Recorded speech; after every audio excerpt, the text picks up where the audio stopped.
ಸದ್ಯ ರಾತ್ರಿ ಎಲ್ಲ ಕೂತ್ಕೊಂಡು ಮಾಡಿದ್ದಕ್ಕೂ ಎಲ್ಲ ಆಯ್ತಪ್ಪ.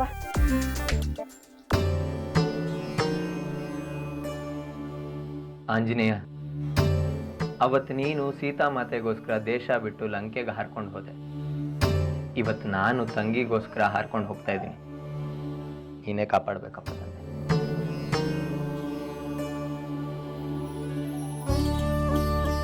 ಲೋ, ಇದು ಜ್ವರಕ್ಕೆ, ಇದು ನೆಗಡಿಗೆ, ಇದು ಕೆಮ್ಮಿಗೆ, ಆಮೇಲೆ ತಲೆನೋವಿಗೆ, ಆಮೇಲೆ ಇದು ಸನ್ಸ್ಕ್ರೀನು. ಅಲ್ಲಿ ತುಂಬಾ ಬಿಸಿಲಿರುತ್ತಂತೆ, ಹಾಗೆ ಹೊರಗಡೆ ಹೋಗ್ಬೇಡ, ಕಪ್ಪಾಗಿ ಬಿಡ್ತೀಯ. ಇದನ್ನ ಹಚ್ಕೊಂಡೆ ಹೊರಗಡೆ ಹೋಗು, ಆಯ್ತಾ? ಅಪ್ಪ, ಫುಲ್ ಪ್ಯಾಕಿಂಗ್ ಮುಗೀತು. ಥ್ಯಾಂಕ್ಸ್ ಕಣೆ. ಇದೇ ಖುಷಿಗೆ ವಾಪಸ್ ಬರುವಾಗ ನಿಂಗೊಂದು ಮೇಕಪ್ ಕಿಟ್. ಹೌದಾ? ಸಂಜು ಸಂಜು ಬಹಳ ಚಿಂತೆಗೆ ಬಿಟ್ಬಿಟ್ಟಿದೆಯಲ್ಲಪ್ಪ. ಅಯ್ಯಯ್ಯೋ, ಎಂತ ಅನಾಹುತ ಆಗೋಗ್ತಿತ್ತಪ್ಪ. ಇದಿಲ್ಲ ಅಂದಿದ್ರೆ ನಾನು ತಲೆ ಕೆಡಿಸ್ಕೊಂಡೇ ಓಡಾಡ್ಬೇಕಾಗಿತ್ತು.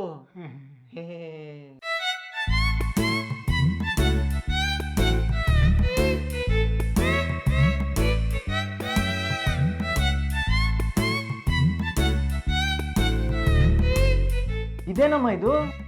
ನಾನ್ ದುಬೈಗೆ ಹೋಗ್ತಿದ್ದೀನಿ ಅಂತ ನೀನ್ ಇಲ್ಲಿ ಚಕ್ಲಿ ಕೋಡ್ಬಳೆ ವ್ಯಾಪಾರ ಶುರು ಮಾಡ್ಕೊಳ್ತಿದ್ಯಾ? ಏ, ವ್ಯಾಪಾರಕ್ಕಲ್ವೋ, ನಿಂಗೆ ಅಂತ ಮಾಡಿರೋದು. 6 ತಿಂಗಳಿಗಾಗೋಷ್ಟು ಮಾಡಿದ್ದೀನಿ. ಚೆನ್ನಾಗಿರುತ್ತೆ, ನೀ ಚೆನ್ನಾಗಿ ತಿನ್ಕೋ. ಏನ್ ಕಾಮಿಡಿನಾ? ಇದನ್ನೆಲ್ಲ ತುಂಬ್ಕೊಂಡು ಹೋಗಕ್ಕೆ ನಾನೇನು ಉದಯ ರಂಗ ಬಸ್ಸಲ್ಲಿ ಹೋಗ್ತಿಲ್ಲ, ಫ್ಲೈಟ್ ಅಲ್ಲಿ ಹೋಗ್ತಿರೋದು. ಫ್ಲೈಟ್ ಅಂದ್ರೆ ಬಸ್ಗಿನ್ನ ದೊಡ್ಡಾಗಿರುತ್ತಪ್ಪ, ಇದೆಲ್ಲ ಹಿಡ್ಸುತ್ತೆ. ಏನ್ ನಂಗೊಂದ್ ಕೊಡೆ. ಹಾಗಂತ ತುಂಬ್ಕೊಂಡೋಗಿದ್ದನ್ನೆಲ್ಲ ಒಳಗ್ ಬಿಡಲ್ಲ ತಂದೆ. ಒಬ್ಬ ಮನುಷ್ಯ ಇಷ್ಟೇ ಕೆಜಿ ಲಗೇಜ್ ತಗೊಂಡೋಗ್ಬೇಕು ಅಂತ ಇರುತ್ತೆ. ಹೋಗ, ಎಲ್ಲ ಸೇರಿದ್ರು 4 kg ಆಗೋದಿಲ್ಲ. ಇದನ್ನ ಯಾರು ತಡೀತಾರೆ?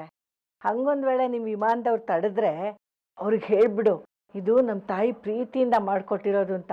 ಅವ್ರು ಹಂಗೆ ಸುಮ್ಮನಾಗ್ಬಿಡ್ತಾರೆ. ಯಾಕೆ ಹೇಳು? ತಾಯಿ ಸೆಂಟಿಮೆಂಟ್ ಕಣೋ. ಒಳ್ಳೆ ತಾಯಿ ಸೆಂಟಿಮೆಂಟ್ ನಿನ್ ತೆಗೆಯಮ್ಮ. ಇದೆಲ್ಲ ತಗೊಂಡೋಗಕ್ಕಾಗಲ್ಲ. ಲೋ, ಬೇಡ ಅನ್ಬೇಡ್ವೋ, ಆಸೆಯಿಂದ ಮಾಡಿದ್ದೀನಿ. ನಿನ್ ಕೈ ಮುಗಿತೀನಿ ಕಣೋ. ದುಬೈವರೆಗೂ ಹೇಗಾದ್ರೂ ಮಾಡಿ ತಗೊಂಡು ಹೋಗು. ನಿಮ್ ವಾನರಪ್ಪಂಗೂ ಒಂದ್ ಕೊಟ್ಟು ತಿನ್ನಕ್ ಹೇಳು. ವಾನರಪ್ಪಂಗ? ಹ್ಞೂ ಕಣೋ, ಒಂದ್ಸತಿ ಇದನ್ನ ಅವ್ರು ತಿಂದ್ರೆ ಅದ್ರ ರುಚಿಗಾದ್ರೂ ನನ್ನನ್ನು ಕರ್ಸ್ಕೊಂಡ್ಬಿಡ್ತಾರೆ. ಅವಾಗ ನಾನು ದುಬೈಗೆ ಬರ್ಬೋದು. ಆಹಾ, ಎಂತ ದೂರಾಲೋಚನೆ ತಾಯಿ ನಿಂದು. ಅಂದ್ರೆ ಇದನ್ನೆಲ್ಲ ಮಗನ್ಗೋಸ್ಕರ ಮಾಡಿದ್ದಲ್ಲ? ಮತ್ತೆ ಸ್ವಾಮಿ ಕಾರ್ಯ ಸ್ವಕಾರ್ಯ. ಏನೀಗ? ಏನೂ ಇಲ್ಲ. ನನಗೆ ಟೈಮ್ ಆಯ್ತು. ನಾನು ಇಲ್ಲಿಂದ ಮುಂಬೈಗೆ ಬಸ್ಸಲ್ಲಿ ಹೋಗಿ ಮಾರನೇ ದಿನ ಅಲ್ಲಿಂದ ಫ್ಲೈಟ್ ಹತ್ತು ದುಬೈ ಸೇರ್ಕೊಂಡು ದುಡ್ಡು ಸಂಪಾದನೆ ಮಾಡಿ ಇವಳು ಮದುವೆ ಮಾಡಿಸಿ. ಆಂಜನೇಯ, ಆಯ್ತು. ಅಪ್ಪ ಅಮ್ಮ ಬನ್ನಿ ಇಲ್ಲಿ, ಆಶೀರ್ವಾದ ಮಾಡಿ.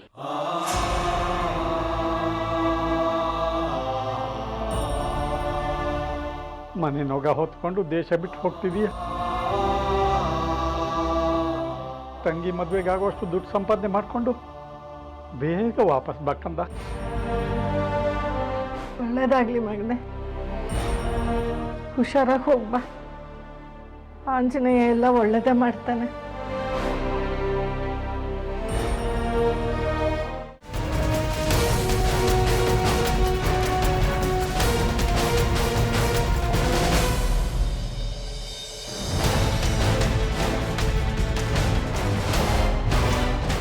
ಮಗ, ನಿಜವಾದ ಪ್ರೀತಿ ಇದ್ರೆ ನೀನ್ ಬಿಟ್ಟೋದ್ರೆ ನೀನಿರೋ ಜಾಗಕ್ಕೆ ಅವಳೇ ಹುಡ್ಕೊಂಡ್ ಬರ್ತಾಳೆ. ಬರ್ತಾಳೆ. ಎಲ್ಲಿದ್ರು ಹುಡ್ಕೊಂಡ್ ಬರಕ್ ನಮ್ದೇನ್ ಪಿಕ್ಚರ್ ಅಲ್ಲಿ ತೋರ್ಸೋ ತರ ಹಳೆ ಜನ್ಮದ ಲವ್ ಸ್ಟೋರಿನ?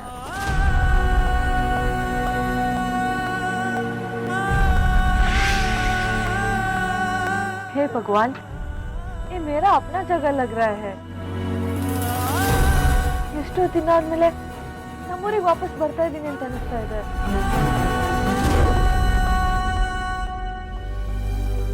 ಆದಿತ್ಯ, ನಾನು ಬರ್ತಾ ಇದ್ದೀನಿ.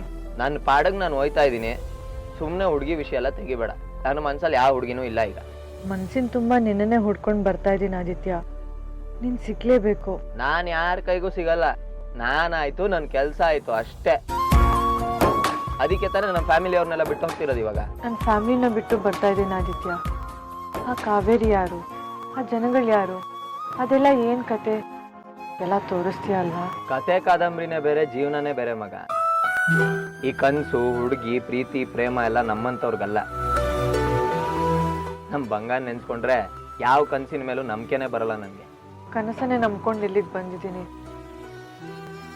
ಹೇ ಭಗವಾನ್, ರಾಸ್ತಾ ದಿಕ್ಕಾವ್ ಮುಜೆ, ದಾರಿ ತೋರ್ಸು. ದಾರಿ ತೋರ್ಸೋನು ಅವ್ನು ಹೆಂಗ್ ಹೇಳ್ತಾನೋ ಹಂಗ್ ಕೇಳ್ತೀನಿ ನಾನು.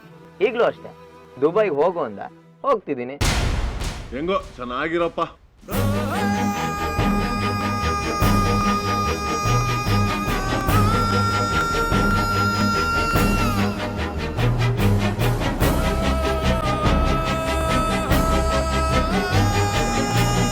ಕಾವೇರಿ ನಿಂತ್ಕೋ, ನಿಂತ್ಕೋ ಕಾವೇರಿ, ಕಾವೇರಿ.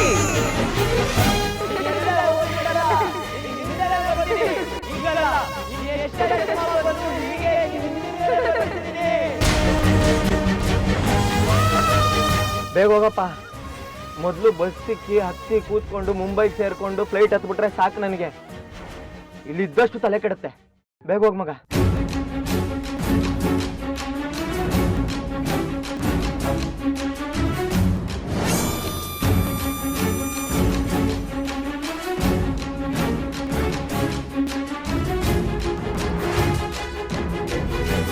ಅಪ್ಪ, ಅಂತೂ ಬಸ್ ಸ್ಟ್ಯಾಂಡ್ ಬಂತಲ್ಲ.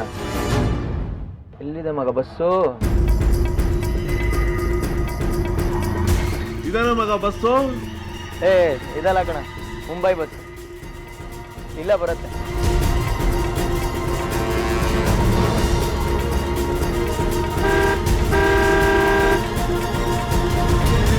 ಬಂತಲ್ಲ ಬಸ್ಸು.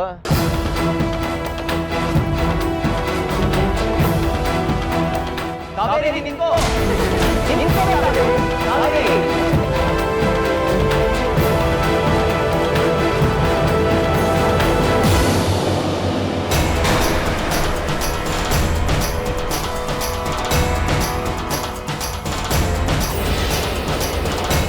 ಮಗ ಯಾಕಷ್ಟು ಎಕ್ಸೈಟ್ ಆಗ್ತಿದ್ಯಾ? ಒಂದು ನಿಮಿಷ ಮಗ, ನನ್ನ ಮನ್ಸು ಕೋತಿ ಥರ ಆಡ್ತಿದೆ. ವಿನಯ ವಿನಯ,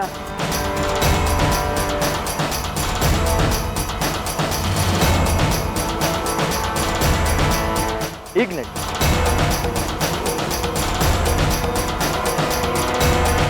ಏಯ್ ಲೋ, ಇದು ರಿಸರ್ವೇಶನ್ ಕಣ, ನಿನ್ ಸೀಟ್ ಎಲ್ಲೂ ಹೋಗಲ್ಲ. ಯಾಕೆ ಬೇಕಪ್ಪ? ನಮ್ಮ ಹುಷಾರಲ್ಲಿ ನಾವಿರ್ಬೇಕು.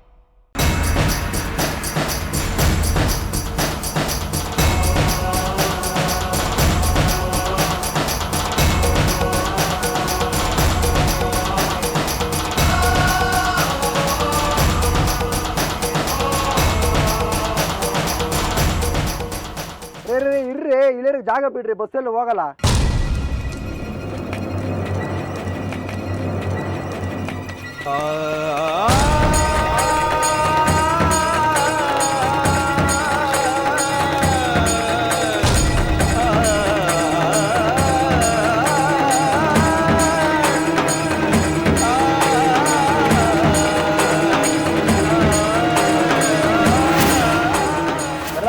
ಹುಷಾರ್ ಮಗ, ಅಲ್ಲೇನಾದ್ರೂ ಪ್ರಾಬ್ಲಮ್ ಆಯ್ತು ಅಂದ್ರೆ ಒಂದು ಫೋನ್ ಹಾಕು, ಬೈಕ್ ಎತ್ಕೊಂಡು ಬರ್ತಾ ಇರ್ತೀನಿ.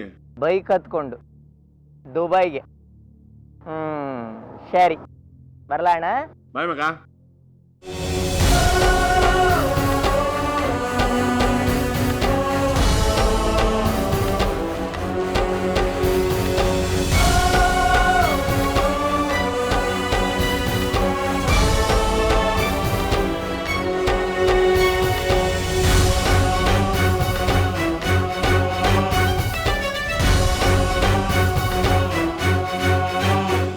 ಅಂಜನೇಯ, ಮತ್ತ್ಯಾಕೆ ಒಂಥರ ಅನಿಸ್ತಿದೆ.